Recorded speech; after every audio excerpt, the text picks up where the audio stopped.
Bonsoir à tous, bienvenue dans Parlons Cash. Faut-il se tourner vers le Belvinte et la bourse de Bruxelles ? On va en parler ce soir avec nos invités.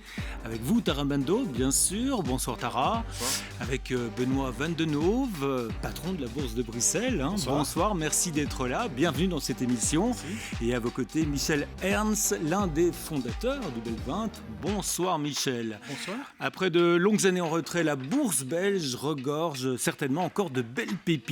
Et pourtant, près de 3 Belges sur 4 privilégient toujours l'épargne classique. Alors, comment se positionner ? On va en débattre tout à l'heure. Toute l'actu de la bourse aussi, des cryptos, Microsoft sanctionné notamment aux États-Unis, les nouveaux records de l'or, de l'argent, ainsi que la Fed qui laisse ses taux inchangés. Le pétrole à la hausse. On fait tout de suite le point sur les marchés.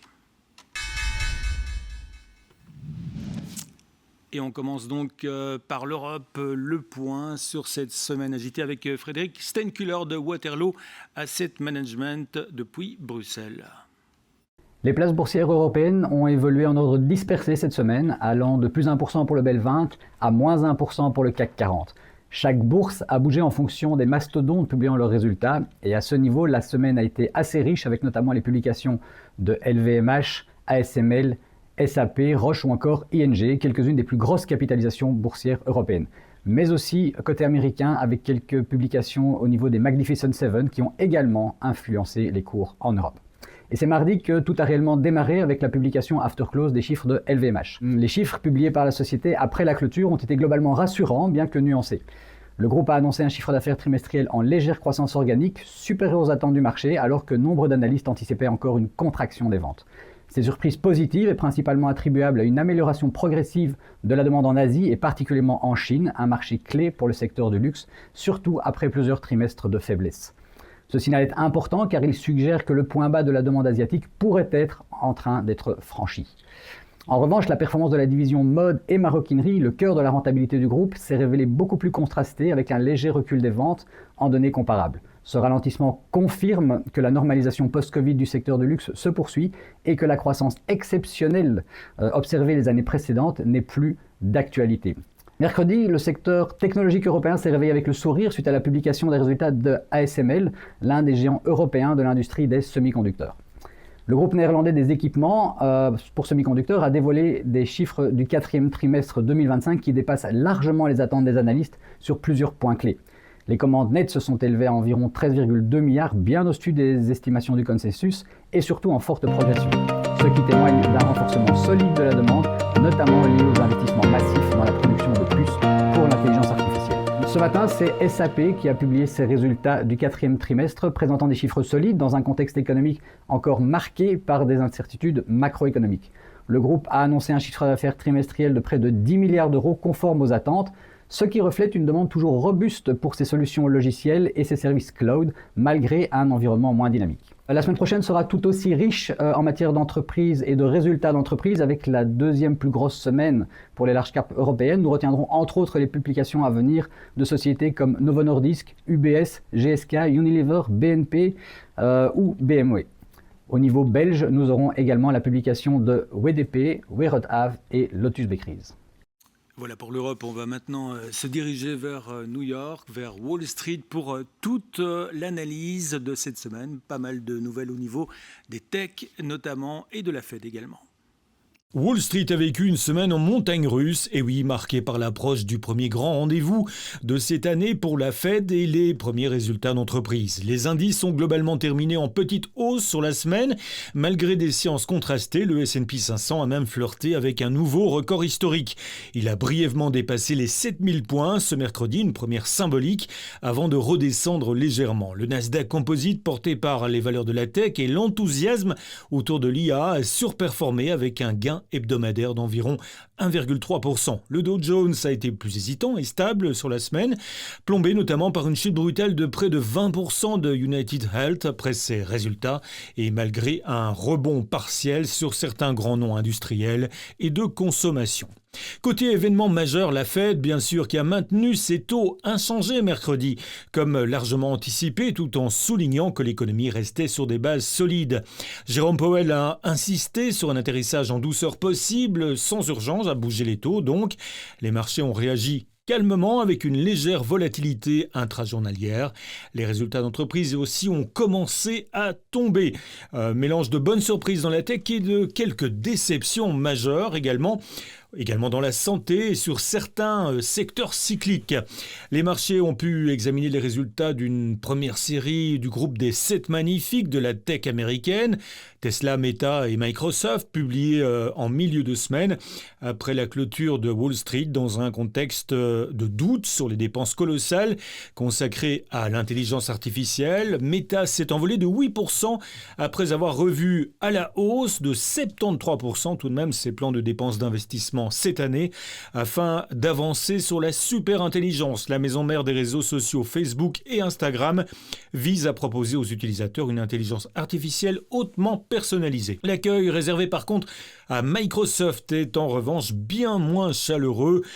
Pire séance en plus de 5 ans. L'action du groupe américain recule de 10%. Le chiffre d'affaires lié à l'activité cloud a déçu, ce qui ravive les craintes que les dépenses considérables liées à son alliance avec OpenAI se traduisent pas assez rapidement en bénéfices.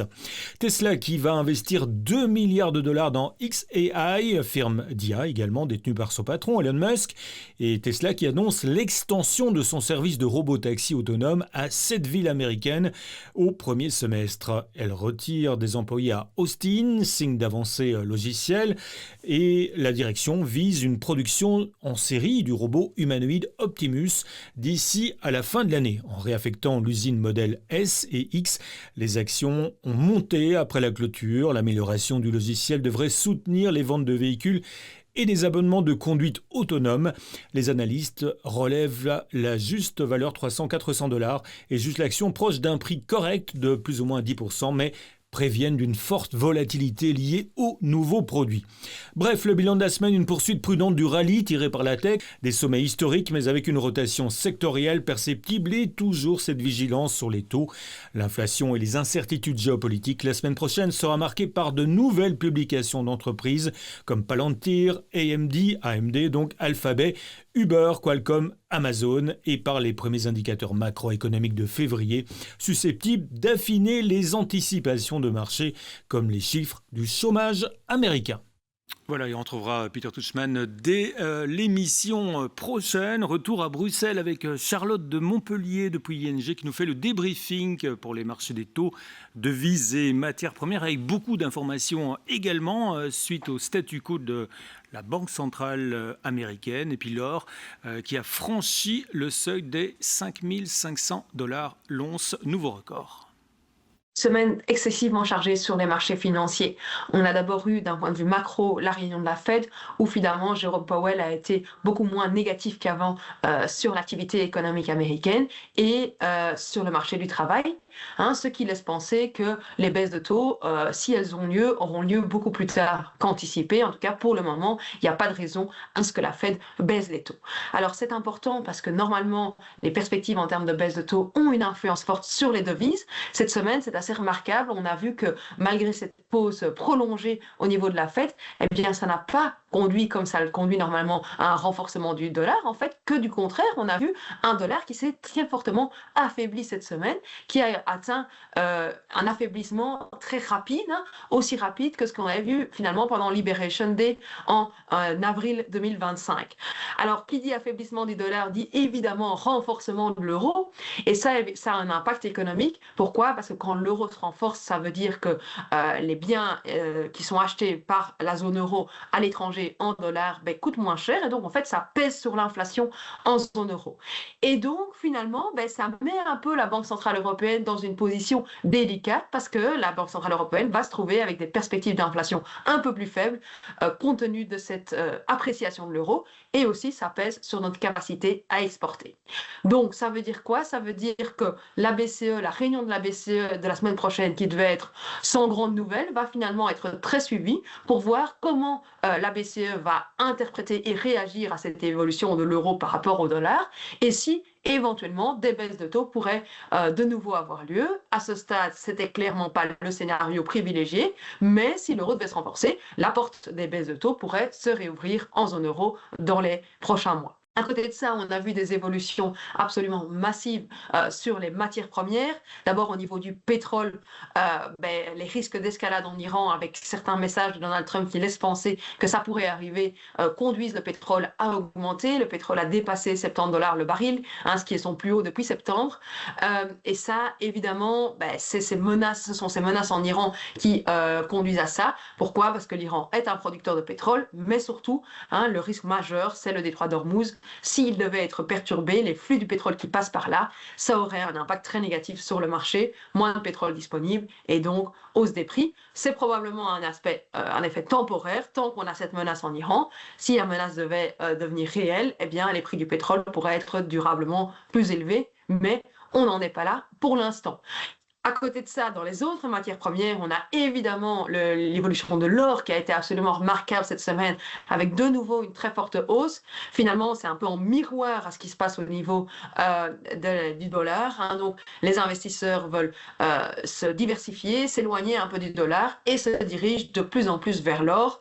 Et donc, ça renforce encore et encore et encore les prix de l'or, qui ont dépassé $5 500 l'once cette semaine. Donc, c'est absolument massif comme début d'année. La semaine prochaine, on suivra la Banque centrale européenne, bien entendu, mais aussi les données sur le marché du travail américain, qui, je rappelle, sont très importantes pour avoir une vision de où va l'économie américaine, mais aussi où va la Fed et donc où vont les taux d'intérêt aux États-Unis. Voilà, merci à nos analystes à distance. On va rebondir sur ce nouveau record de l'or. Michel, c'est vrai qu'on dit souvent que l'or, c'est une valeur refuge. Ça dépend de la situation internationale. Et il y a même quelques indices qu'on peut surveiller quelque part à ce niveau-là. Oui, de toute façon, l'or, c'est clair, a monté, et va encore, à mon avis, monter. Pourquoi? Parce que la géopolitique joue un rôle assez incroyable. Et ce qu'on oublie souvent, c'est qu'à côté de tous les gens qui achètent effectivement de l'or comme valeur refuge, les banques centrales, depuis maintenant 3-4 ans, achètent beaucoup plus qu'auparavant. Et tiens, comme par hasard, ces deux banques centrales, la Russie et la Chine, qui achètent le plus d'or. Parce qu'elles se désengagent du dollar. Ils veulent dédollariser effectivement leurs réserves. Mais en plus, il y a le conflit maintenant, par exemple en Iran, on voit très bien que ça pousse également très très fort. Exactement. Donc l'or, effectivement, ça reste, je crois, plus que d'actualité. Et oui, je pense qu'il y a encore du potentiel. Alors, il y a un indice dont vous vouliez nous parler, évoquer, dites-nous. C'est l'indice pizza, c'est ça? L'indice pizza, oui, parce qu'à côté de choses très sérieuses, il y a des choses plus anecdotiques, plus amusantes, mais qui ont une influence. En fait, des spécialistes ont remarqué il y a quelques années que lorsque les commandes de pizza emportées augmentaient fortement du côté de Washington, du Pentagone, etc., généralement, ça voulait dire que quelque chose allait se passer au niveau géopolitique. Qu'on travaillait plus tard et que peut-être quelque chose se préparait. Les spécialistes américains travaillaient plus tard, que quelque chose se préparait. Et comme maintenant, évidemment, la géopolitique est devenue quelque chose de très, très important au niveau du suivi des marchés, oui, les ventes de pizza qui sont anormalement élevées donnent parfois des indices à des traders qu'il va se passer quelque chose et donc il faut surveiller les marchés. On voit vraiment une différence sur les affluences. Donc c'est pizzaint.watch. Là, on a vraiment les commandes en direct, l'affluence. À Washington, pizza, autour du Pentagone. Toutes celles qui sont autour du Pentagone et autour de la Maison-Blanche. Tout à fait. Benoît Vandenhoff, qu'est-ce qui vous a marqué, vous, une petite question actu, dans l'actualité boursière cette semaine? Qu'est-ce qui a retenu votre attention? Alors, ce qui a retenu mon attention, c'est l'approbation du prospectus pour la fusion entre Aedifica et Cofinimo. Donc, Aedifica a reçu l'autorisation de la FSMA de lancer une OPA sur Cofinimo. Et ça pourrait émerger dans la création du 4e plus grand CIR, donc société d'investissement en immobilier mondial au niveau de tout ce qui est des soins de santé. Donc c'est un champion belge qui est en train d'émerger là. On avait déjà deux champions. Un géant mondial au niveau immobilier. Exactement. Et on a vraiment besoin en Belgique d'avoir de plus en plus de grosses entreprises dans le BEL20 parce qu'on voit aussi que la liquidité, elle va de plus en plus vers les large caps, les grandes entreprises. Donc c'est pour ça qu'on a besoin d'alimenter la bourse de Bruxelles avec des grosses entreprises. Et cette étape-ci est vraiment très très importante. C'est un peu méconnu parce qu'en fait on a beaucoup finalement de CIR immobilières, sociétés immobilières cotées sur Bruxelles, mais de trop petite paille au niveau européen en fait. Voilà, exactement. Donc en fait c'est une société sur 8 à Bruxelles qui est une immobilière, que ce soit un développeur ou une CIR. Et c'est vraiment un secteur qui est très très important pour la Bourse de Bruxelles. Près de la moitié des augmentations de capital sur les 8-9 dernières années, c'était pour le secteur de l'immobilier. Donc c'est un secteur qui est crucial et qui a connu une très très forte croissance, qui a été fort soutenue par les particuliers et les institutionnels. Et donc ici on voit l'émergence d'un champion européen, parce que ça va être le plus gros acteur au niveau européen. Et à côté de ça, on a encore plusieurs autres grandes entreprises. On a Montea ou EDP qui sont également dans le BEL 20. Eh bien, on va évoquer bien sûr le BEL 20 dans la deuxième partie de l'émission, dans le débat. On passe tout d'abord à l'actu portefeuille. Michel, dans cette rubrique, voilà, on demande aux invités qu'est-ce qui est in, out, comme tendance, comme titre, dans leur portefeuille. Voilà, cette semaine, qu'est-ce que vous pouvez épingler en surpondération, en in, tout d'abord? Je crois que quand on voit les résultats notamment de société, je crois qu'effectivement, il faut plus être aussi accro au secteur technologique, comme on l'était les dernières années, qu'à fort monter. Mais justement, il y a une plus grande prudence. Voilà, les valorisations sont élevées. Donc maintenant, le moins dérapage fait que finalement, les cours de bourse de ces sociétés. On l'a encore vu aujourd'hui avec Microsoft, notamment. On l'a vu aujourd'hui avec Microsoft et en Europe avec SAP, qui est des leaders allemands donc, dans la technologie. SAP a déçu et le cours a baissé de plus de 16%. Donc ça c'est out, sous-pondéré. En tout cas, out, je dirais, il faut sous-pondérer, mais on ne peut pas négliger, parce que le secteur techno dans le monde et aux États-Unis, qui est la plus grande bourse mondiale, reste incontournable, c'est le plus gros secteur. On ne peut pas négliger, on ne peut pas oublier dans un portefeuille la techno, mais être un peu plus prudent, de fait peut-être un peu pondéré en moins, et par contre aller vers plus de secteurs, par exemple, qui retrouvent de l'allant. Je pense, bon, même si ça reste un peu touchy, mais les choses évoluent vers la défense, vers les soins de santé, vers l'immobilier, effectivement, je pense que ça peut... Un peu plus défensif. Oui, plus défensif. On voit aussi, par exemple, que... les énergies renouvelables. Oui, les énergies renouvelables. Ici, par exemple, retrouvent pas mal d'allant en dépit des positions de Trump. Pourquoi ? Parce qu'en fait, justement, on se rend compte que... Même si elles ne sont pas encore rentables. Oui, parce qu'on oublie souvent que, par exemple, dans le pétrole, il y a ce qu'on appelle le pic pétrolier. On l'a oublié les dernières années, mais il y a un moment, on ne trouvera plus de pétrole. Et si on ne trouve plus de pétrole, alors que ça reste très important, ça veut dire que les prix vont fortement augmenter. Et donc, les gens se tournent de plus en plus. Puis évidemment, il y a les réglementations, notamment en Europe, qui poussent de plus en plus vers les énergies renouvelables. Donc ça reste, et c'est un secteur qu'on regarde de plus en plus. Ouais, et vous, de votre côté, Benoît Vandenove, évidemment, vous ne pouvez pas vous exprimer de cette manière. Voilà. Mais par contre, on se demande comment ont lieu les rééquilibrages d'un indice comme le BEL 20. Comment se passent les in et les out? Comment on rentre et on sort du BEL 20? Comment ça se passe? Alors, on a 4 fois par an, on prend une photo sur les plus grandes entreprises cotées sur Bruxelles. Et une fois par an, c'est la grande révision. Donc, c'est celle du mois de mars. Donc, c'est celle qui va venir maintenant. Donc, l'avant-dernier vendredi de février, on va prendre une photo, on va prendre toutes les valorisations, toute la liquidité aussi de ces entreprises-là. Et je résume, mais on prend en fait les 20 plus grosses capitalisations boursières. Et ce sont elles, si elles ont une liquidité suffisante, qui vont faire partie du BEL 20. Et alors, ça veut dire qu'il y a un certain nombre de sociétés qui pourraient sortir, comme il y en a un certain nombre qui pourraient rentrer en fonction de leur valorisation. Michel, vous étiez un des papas du BEL 20. Il est né quand, en fait, exactement, cet indice? En 91. Donc en fait en 1991, Jean Peterbrook, qui était un des prédécesseurs de Benoît ici à mes côtés, donc était le patron de la bourse, m'a appelé, ainsi que 3 autres analystes financiers, en disant, voilà Michel, on voudrait à la bourse de Bruxelles, il y avait déjà des indices, mais avoir un indice vitrine, un indice qui présente de manière, disons, très précise la bourse de Bruxelles. Donc il voulait un indice vitrine, mais aussi un indice qui sert de sous-jacent à ce qu'on appelle les produits dérivés. À l'époque, il y avait le BEL Fox. Et alors, évidemment, vitrine, là, je dirais, on a plein de belles valeurs en bourse de Bruxelles, encore maintenant. Ça, c'était pas trop compliqué. Mais dérivés, donc les sous-jacents de dérivés, il fallait des valeurs liquides, comme l'a dit très bien Benoît ici. Et donc, à l'époque, pour l'anecdote, Jean Peterbrook nous demande, voilà, je voudrais un BEL 30. On lui dit, pourquoi BEL 30 ? Parce que le Dow Jones, à l'époque, était un des indices dominants. Il y avait 30 valeurs. On lui dit, monsieur Peterbrook, désolé, 30 valeurs serait impossible. On n'a pas suffisamment de valeurs liquides à Bruxelles. Ah, mais BEL 25, non. Et donc, on est arrivé à BEL 20 par, disons, par réduction du nombre de valeurs.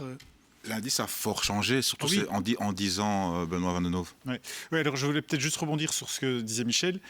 Quand on regarde les traders, eux, ils iraient peut-être même sur un BEL 10, voire un BEL 15, alors que si on parle aux entreprises, elles faire partie du Bel 20, c'est une reconnaissance du marché. Tout à fait. C'est un gage de qualité. C'est un gage de qualité, ça aide à recruter du personnel de qualité. Donc voilà, c'est toujours un peu cet équilibre qu'il faut trouver entre les traders qui veulent quelque chose d'ultra liquide et puis d'autre part les sociétés qui, elles, veulent participer quelque part au prestige que ça représente.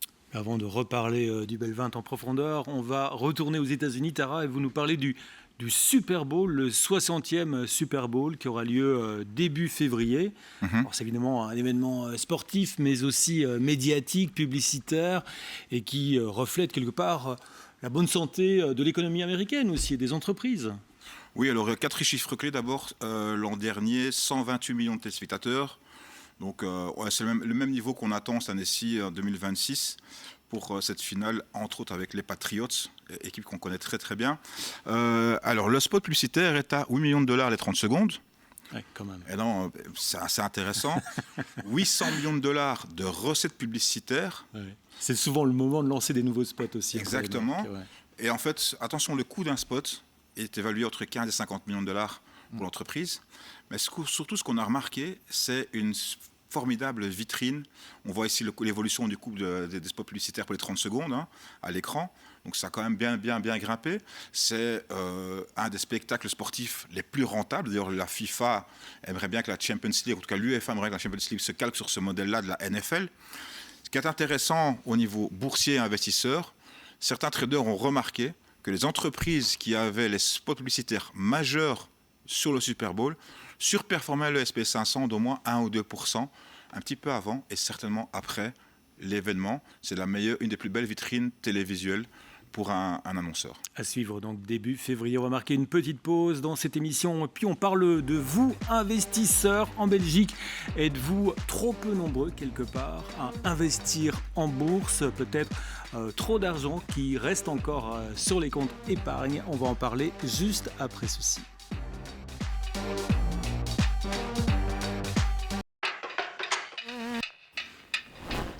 Après des années en retrait, la bourse belge superforme à nouveau. Elle regorge de belles pépites. Pourtant, près de 3 Belges sur 4 privilégient toujours l'épargne classique.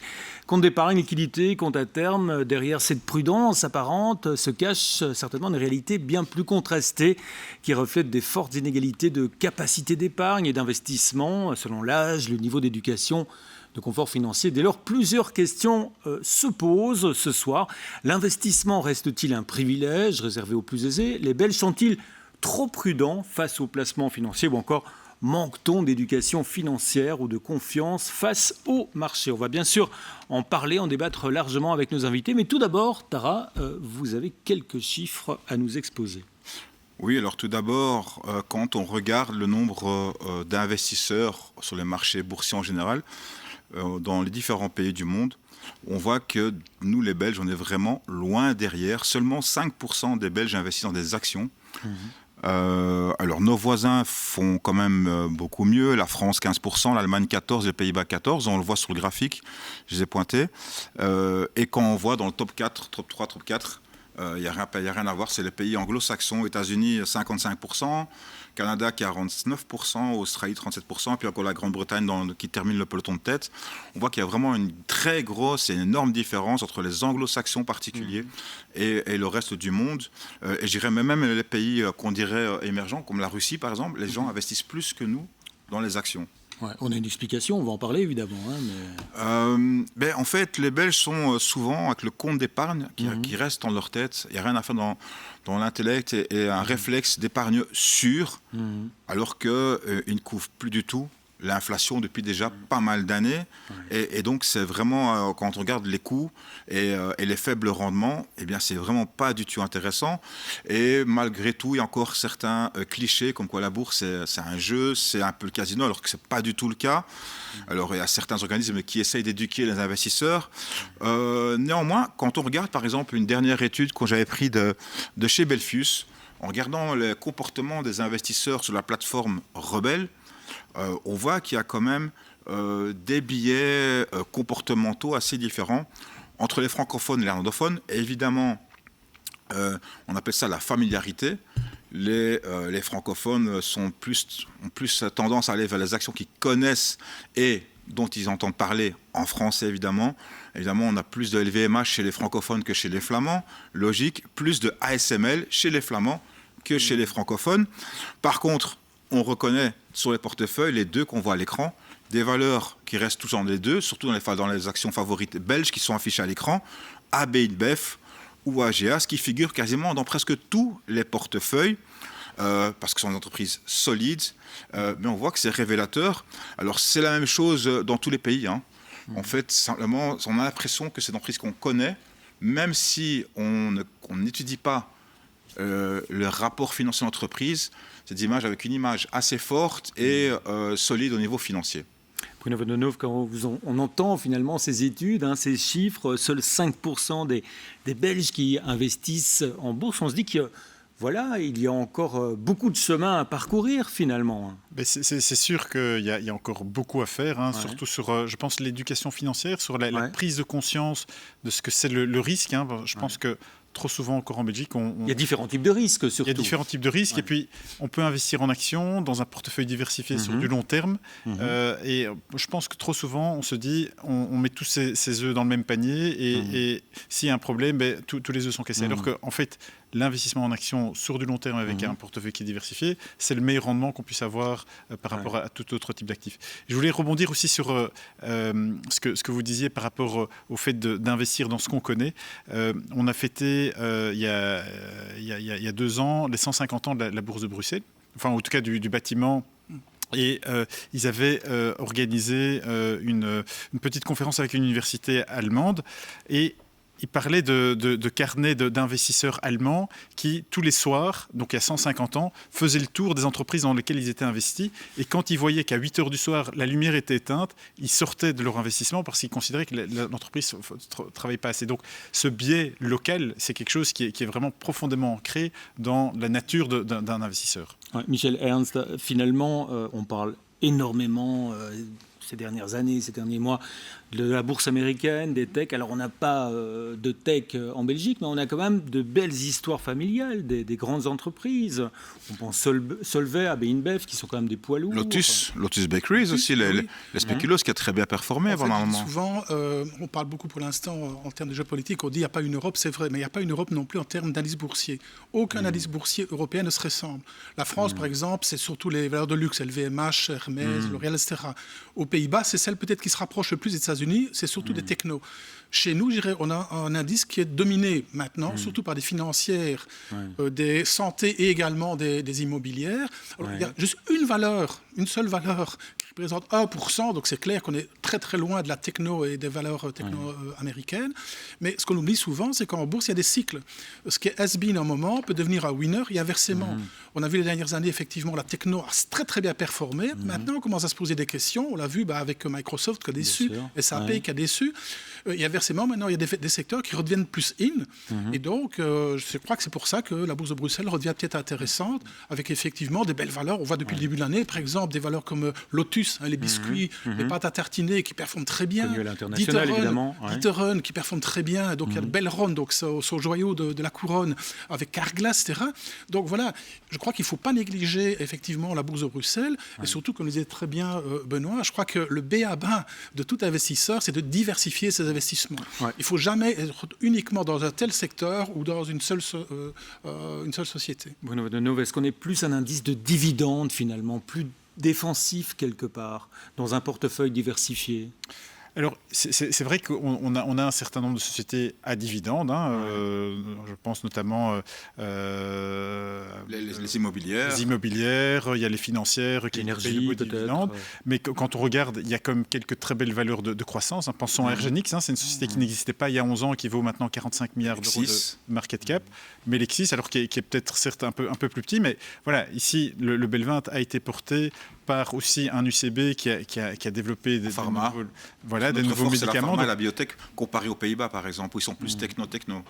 Ça, c'est la force de la Belgique, en tout cas en bourse, c'est tout ce qui est pharma et biotech. Et en fait, Argenix n'est plus une biotech, c'est devenu une biopharma maintenant, parce qu'elle a ses propres revenus, et elle peut s'autofinancer comme une pharma classique. Donc oui, on a quelques très très belles entreprises stables, mais aussi de belles entreprises de croissance. Et comment est-ce qu'on explique aussi qu'on a remarqué vraiment une grosse différence de profil. Bon, l'âge est une des raisons, mais alors on voit que le profil moyen de l'investisseur en obligation, c'est 62 ans d'âge médian.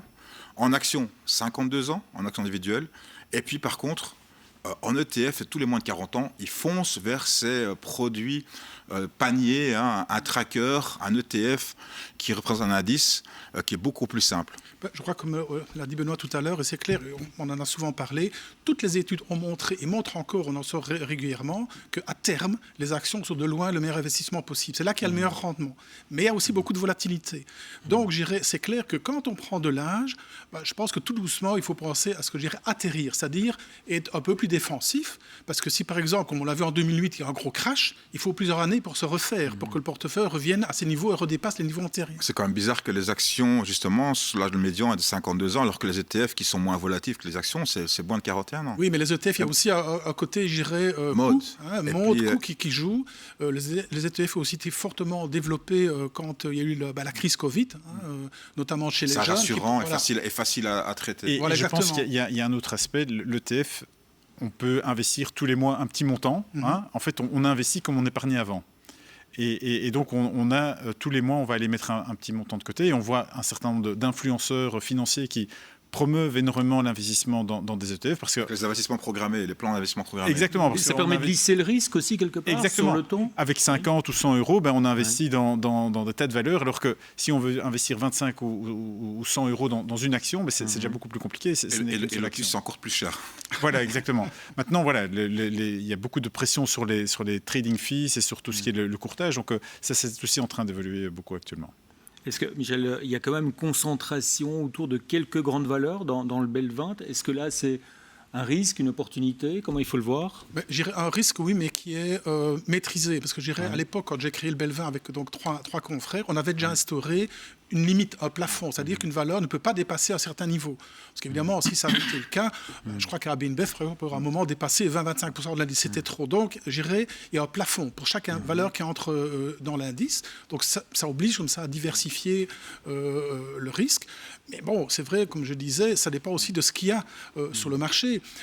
C'est vrai qu'en une trentaine d'années, 40 ans, malheureusement, à Bruxelles, on a perdu beaucoup de valeurs qui ont été rachetées. À l'époque, on avait Wagon-Lit, BBL, Royal Belge, Petrofina, etc. C'était très longtemps, ça. Oui, mais toutes ces valeurs, oui, mais à l'époque, elles étaient dans le BEL 20 ou étaient dans le BEL 20. Quand elles ont été rachetées, il a fallu trouver d'autres valeurs.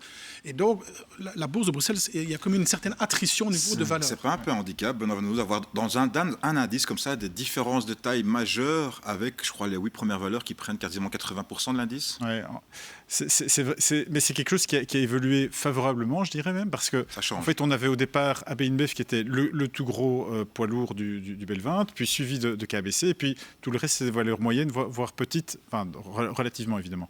Maintenant, on a 4 poids lourds, avec UCB et Ergenix qui valent tous les deux plus de 40 milliards d'euros. On a AGS qui vaut 10-15 milliards d'euros, j'ai plus le chiffre précis en tête, et donc on a plus de très gros poids lourds et un petit peu moins de valeurs moyennes, ce qui est bien, parce que en fait, un indice, il est porté par les plus grosses valeurs. Quand on regarde le S&P 500 dont on parle beaucoup de cette performance, mais en fait, il y a les Magnificent Seven et puis alors il y a le S&P 493.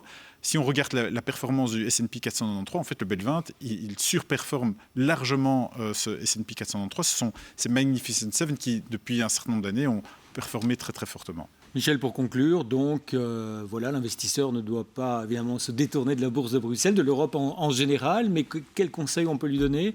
Donc peut-être, comme on l'a dit, se tourner vers des ETF. Oui, de nouveau, être surtout diversifié, ne pas, disons, abandonner, je crois, la tech, et notamment américaine, parce que ça reste incontournable, se diversifier. Et c'est vrai que depuis un an et demi, l'Europe revient fort dans le parcours, dont le BEL 20. Et alors, oui, diversifier aussi en termes d'instruments. Dans le portefeuille, il faut voir plus ou moins combien de valeurs locales. Parce que c'est ce qui, par exemple, on a vu que chez les Français, en prenant trop de valeurs locales, ça les avait vraiment pénalisés l'an dernier, par exemple, quand il y avait eu un petit peu ce choc sur le secteur du luxe. Chez nous, si on prend trop de valeurs belges, par exemple, c'est mauvais, mais si on n'en prend pas assez, c'est pas bon non plus, parce qu'on rate des bonnes opportunités en l'immobilier et sur les biotech. Ah oui, exactement. De nouveau, oui, il faut être très diversifié, que ce soit en termes de bourse, de valeurs. Il faut des valeurs belges en portefeuille. Mais oui, parce que de nouveau, on a des pépites. On en parlait avec Benoît tout à l'heure. Je vous dis, quand on voit encore depuis le début d'année ce que font Lotus Bakery, ce que fait D'Ieteren, etc., UCB, Argénique. Et le secteur immobilier qui est... Oui, le secteur immobilier, mais qui reste d'actualité. Alors qu'il est très, très bon. Voilà, on parlait tout à l'heure des rendements. Les CIR belges offrent toujours maintenant un rendement net vraiment très intéressant, meilleur que l'inflation, ce que ne donne pas un carnet d'épargne, par exemple. La diversification, donc, ça reste le maître mot. On va à présent parler des cryptos. Toute l'actualité, tout de suite. Et Tara, il y a eu notamment une forte baisse cette semaine. Un flash crash, c'est comme ça qu'on dit. Oui. C'est dû à quoi et quelle est l'ampleur de cette baisse? On a eu une vente massive qui a fait tomber la Bitcoin de 4-5 000 $. Alors, je ne suis pas spécialiste crypto. Alors, le marché déjà est très, très nerveux. On a toujours aussi entre 85 et 95 000 $. Là, la chute éclair de 4 000 $. Il y a eu plusieurs incidents. D'abord, il y a eu, ce n'est pas directement corrélé, mais le rendement des obligations japonaises qui ont atteint un niveau record à 3,55. Alors, il faut se dire qu'il y a pas mal de gens qui faisaient ce qu'on appelle du carry trade. Alors, les liquidités du marché qui alimentent justement les actifs à risque comme le Bitcoin se détournent de ce marché-là. Il faut bien se dire que tous les gens qui voient l'or qui monte ou d'autres actifs beaucoup plus sûrs sont attirés, évidemment. Sont attirés.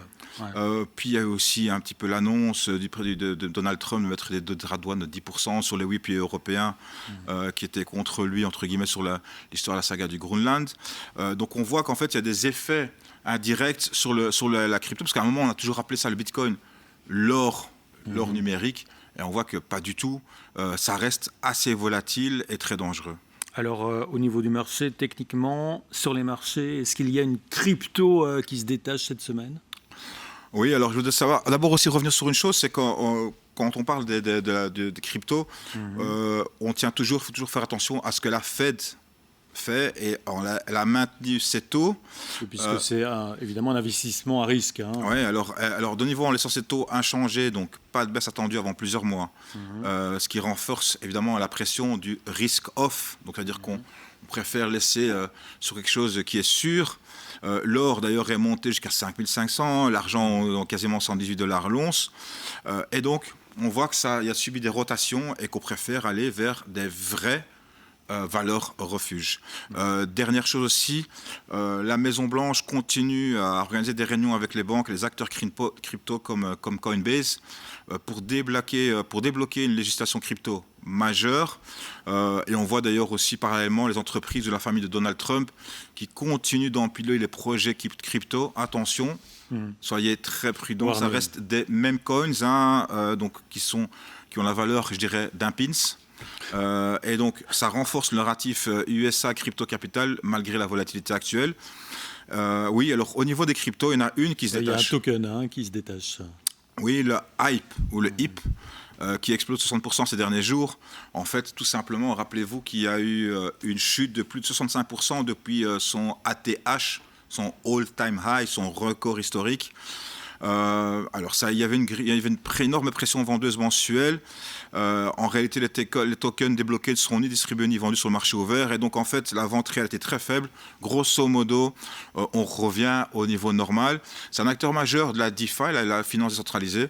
Et donc, ça pourrait continuer, mais toujours rester très prudent, même si elle rentre dans le top 20 au niveau des capitalisations crypto. Eh bien, merci beaucoup, Tara, pour cette actualité autour des cryptos. On va marquer une toute petite pause et puis on se retrouve après avec vos questions. Et puisqu'on a parlé du Belvinte, on va notamment aussi parler de cette taxe sur les plus-values. On se retrouve dans un tout petit instant.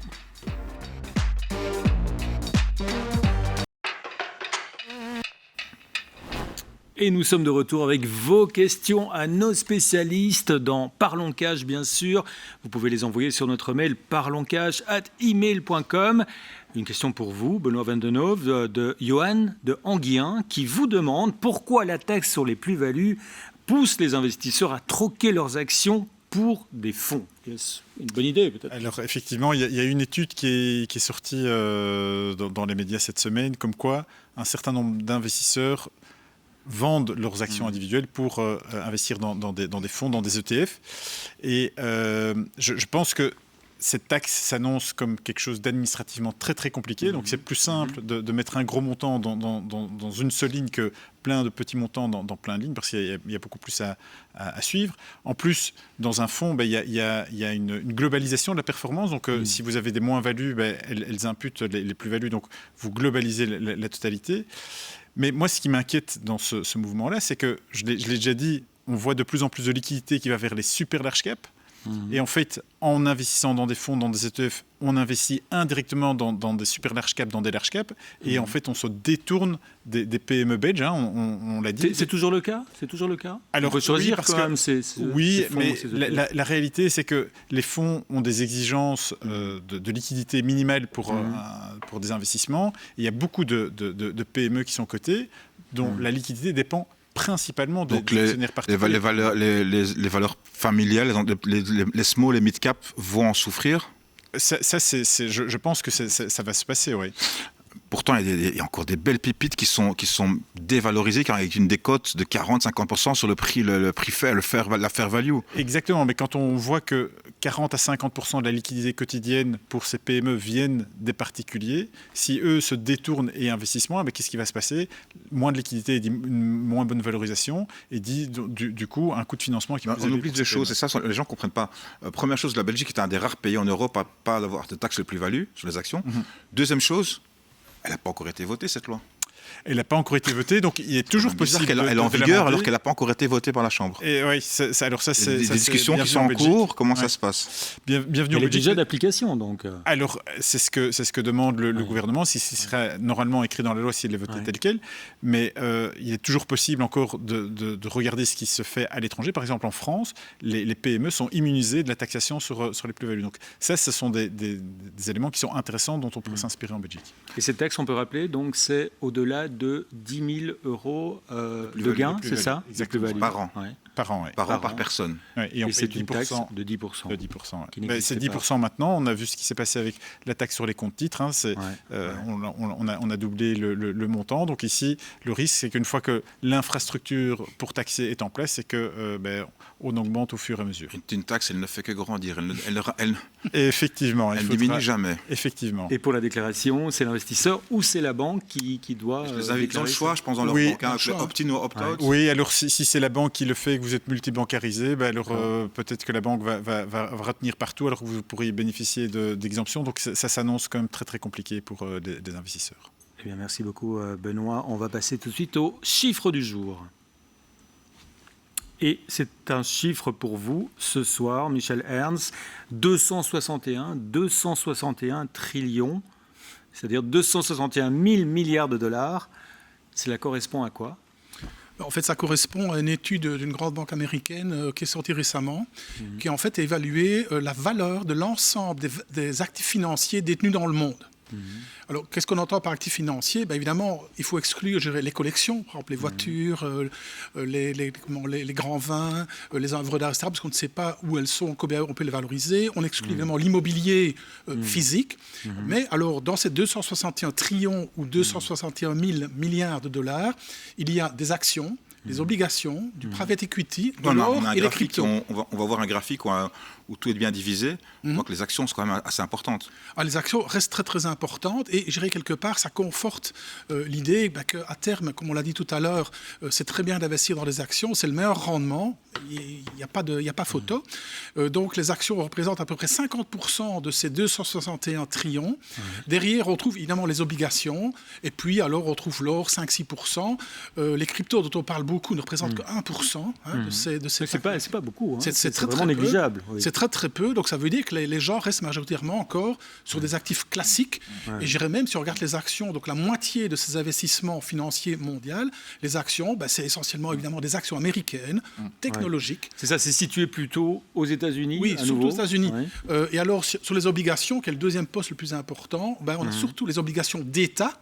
qui s'oppose aux obligations d'entreprise, les obligations d'État et à nouveau surtout américaines parce que c'est le plus grand marché. Donc voilà, c'est ce que représente ce chiffre assez incroyable. Et dans ce 261 000 milliards, il y a des gros acteurs, par exemple, on voit par exemple que BlackRock, entre autres, avec ses trackers, ses fonds indiciels, détient une grosse partie. Oui, BlackRock, c'est le plus gros, disons, gestionnaire de fonds au monde. Récemment, on a vu qu'il gérait à peu près 13 500 milliards de dollars d'actifs. On a ici à l'écran justement le total, donc ici les 261 milliards. Voilà. Et donc ça, c'est le plus grand fonds, c'est on le va plus dire, grand. mondial. Mais alors justement, ce qui est assez intéressant, c'est 13 500. Si on le rapporte aux 261 000 milliards, ça veut dire que le BlackRock ne gère que 5% à peu près des actifs mondiaux. Donc c'est beaucoup, mais en même temps, ça veut dire qu'il y a beaucoup d'acteurs mondiaux qui gèrent des actifs. Et alors, ce qui est aussi intéressant, j'ai remarqué en regardant récemment différents chiffres, c'est que BlackRock gère actuellement 13 500. Si on regarde juste avant le Covid, c'est-à-dire fin 2019, il n'était que, entre guillemets, à 7 500 milliards. Donc, ils ont eu une explosion des actifs sous gestion chez eux en 4-5 ans. Est-ce qu'on a une idée de ce que représente l'Europe, Bruxelles, la zone Euronext? J'irais de nouveau... Peu, j'irais relativement peu par rapport... Sur le graphique, on voit l'Europe étant tout en bas à droite, parce que les actions en rouge, 49%, et je crois que tout en bas à droite, on voit l'Europe hors Royaume-Uni, on est à 5%. Voilà, c'est quelques pourcents. 5%. Et c'est logique, je dirais, parce que quand on regarde maintenant aux États-Unis, dans la techno, on parlait tout à l'heure des Magnificent Seven, des boîtes comme Nvidia, comme Apple, etc., valent des milliers de milliards de dollars. Bien sûr. Donc rien que ces sociétés-là, c'est des locomotives en termes de gestion. Ouais, Benoît Vandenhoff, une petite réaction par rapport à ces chiffres qui donnent un peu le tournis, évidemment. Oui, effectivement, ils donnent le tournis. Quand on regarde la valorisation de toutes les actions qui sont cotées sur les 8 places d'Euronext, on est à un peu moins de 7 000 milliards. Bruxelles, c'est 400 milliards. Les gens oublient souvent que l'Euronext, ce n'est pas que Bruxelles, Paris, Amsterdam, il y a aussi le Portugal. Exactement, l'Irlande, la Norvège, l'Italie et maintenant la Grèce. On a repris la Grèce fin de l'année passée. Et donc, on veut vraiment créer cette union des marchés de capitaux en connectant tout le monde sur la même plateforme. C'est moins cher pour l'investisseur particulier. C'est l'objectif parce qu'en fait, on simplifie l'accès aux banques, à la plateforme de trading. Elle doit avoir un seul accès. Et ça un seul canal. Et donc, les frais sont pour les mêmes pour quasiment toutes les bourses. Exactement. Ça, c'est comme ça qu'on fonctionne. Et on veut vraiment créer cette liquidité. Une action sur 4 qui est échangée en Europe, elle est échangée sur une plateforme Euronext. Et donc, voilà, cette union des marchés de capitaux dont les entreprises ont besoin pour financer leurs ambitions mondiales, c'est Euronext qui contribue à la créer. Et physiquement, elle se trouve à Amsterdam, c'est ça? Alors, comment? on a une plateforme informatique qui donc est sur des serveurs qui sont principalement basés en Italie, mais on a 8 ports d'entrée, dont la bourse de Bruxelles. Quels sont les concurrents en Europe d'Euronext, par exemple? Deutsche Börse, c'est Londres? Alors, Londres, avec le Brexit, a perdu énormément de sa splendeur. C'est plus que c'était avant. Ça reste uniquement pour les valeurs minières et matières premières. Voilà, et en fait, toutes les sociétés internationales qui veulent se coter maintenant, elles vont plutôt à Amsterdam, donc sur une autre plateforme d'Euronext. Et alors, dans les autres grandes bourses en Europe, il y a forcément Deutsche Börse, il y a toute la Scandinavie avec Nasdaq Nordics, et puis alors il y a l'union entre les Suisses et les Espagnols, c'est 6BMI. Mais c'est pas aussi gros que Euronext. Non, Euronext fait 2 fois Londres et 3 fois Deutsche Börse en termes de capitalisation des sociétés. C'est important de le rappeler aux investisseurs. Exactement, et en fait, en faisant partie d'Euronext, la bourse de Bruxelles fait partie de la Champions League des bourses européennes, et c'est super important pour le financement de nos entreprises, qu'elles aient accès en fait aux investisseurs qui viennent des 8 pays Euronext. Eh bien, merci beaucoup Benoît Vandenhoff d'avoir été là ce soir pour évoquer Euronext et la Bourse de Bruxelles. Michel Ernst, Taramundo, un dernier mot avant de nous quitter. Je rajouterai une dernière chose, parce que Benoît Vandenhoff en avait parlé tout à l'heure, le bâtiment de Bourse de Bruxelles qui a été rénové est accessible à tout le monde maintenant, et dont, entre autres, un rooftop avec une brasserie avec toutes les meilleures bières belges. J'ai un musée sur la bière. C'est un peu changé d'affectation. Non, mais moi j'aime bien aller me promener le matin pour un peu... Moi, j'ai jamais travaillé dans le bâtiment, mais pour prendre un peu la température. Michel a travaillé, c'est un magnifique bâtiment qui a été bien rénové. Magnifique, oui. À l'époque, j'ai aussi connu ce qu'on appelait la criée. Alors maintenant, comme dit Benoît, c'est dans les serveurs, mais ça reste un magnifique bâtiment qui peut servir à des events et qui a le fameux rooftop. Il y a le rooftop, il y a le musée de la bière, il y a quelques commerces, et tout le monde peut y aller, c'est ouvert 7 sur 7 sur 7. Exactement. Il y a un bâtiment historique avec une très belle vue sur Bruxelles. Exactement. Sur Bruxelles c'est historique. L'entrée, c'est pas derrière pour le rooftop. Voilà, on voit le connaisseur. Et bien, vous pouvez revoir bien sûr cette émission tout au long du week-end, mais aussi sur nos réseaux sociaux, sur YouTube et sur ln24.be. Excellente soirée, tout de suite, parole d'expert. Bonsoir à tous. Alors ce soir, on va parler d'obligations. Et qui ou quoi de mieux pour parler d'obligations que Goldwasser Exchange. Alexandre Goldwasser, bonsoir. Vous êtes l'administrateur délégué de Goldwasser Exchange. Le spécialiste belge, racontez-nous un peu l'histoire de cette maison qui fête ses 40 ans d'existence aujourd'hui. Tout à fait. Cette année, on va fêter nos 40 ans. Et donc, Goldwasser Exchange est une société de bourse agréée par la Banque nationale de Belgique. On est une société familiale. On a aujourd'hui à peu près 1800 clients et on gère un peu plus de 650 millions d'euros et principalement dans des obligations. Votre ADN, c'est que les obligations? Vous faites aussi d'autres activités?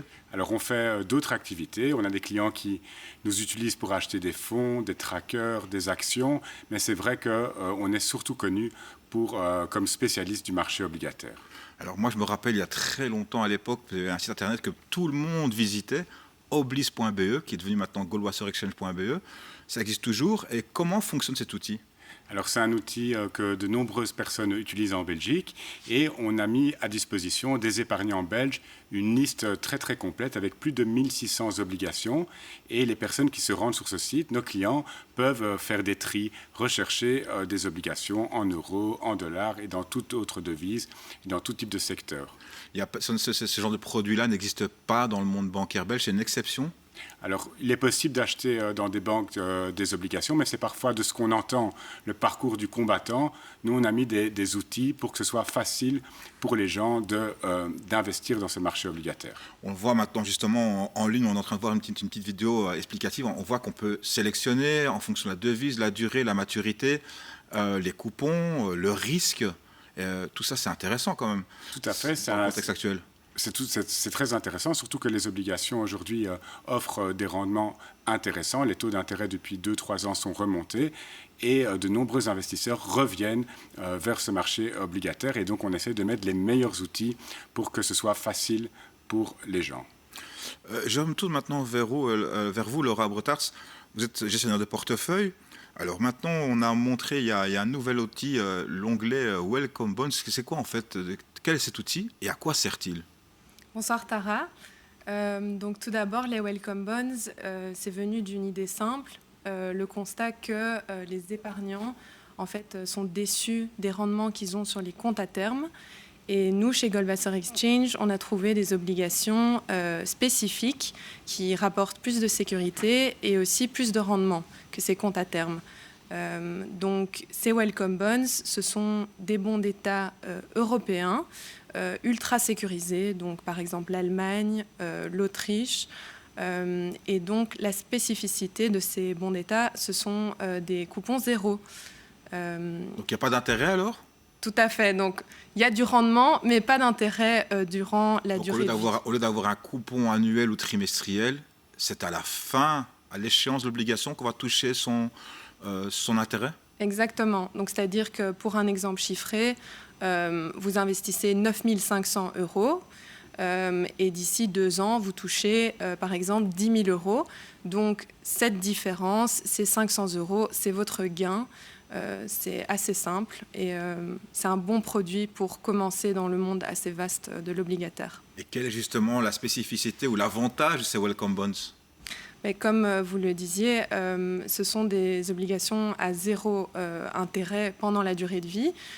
Donc la fiscalité est extrêmement intéressante. Premièrement, on ne paye pas de précompte mobilier, vu qu'il n'y a pas de coupon, tout simplement. Pas de 30%. Pas de 30%, exactement. Et en plus de ça, il n'y a pas de TOB sur les bons d'État européens. Donc c'est-à-dire que l'État ne prélève rien ni à l'achat ni à la vente. Ce qui fait que ce produit est fiscalement très attractif. Et il n'y a pas non plus de taxes sur la plus-value qu'on fait en achetant à 95% quelque chose qui vaut 100?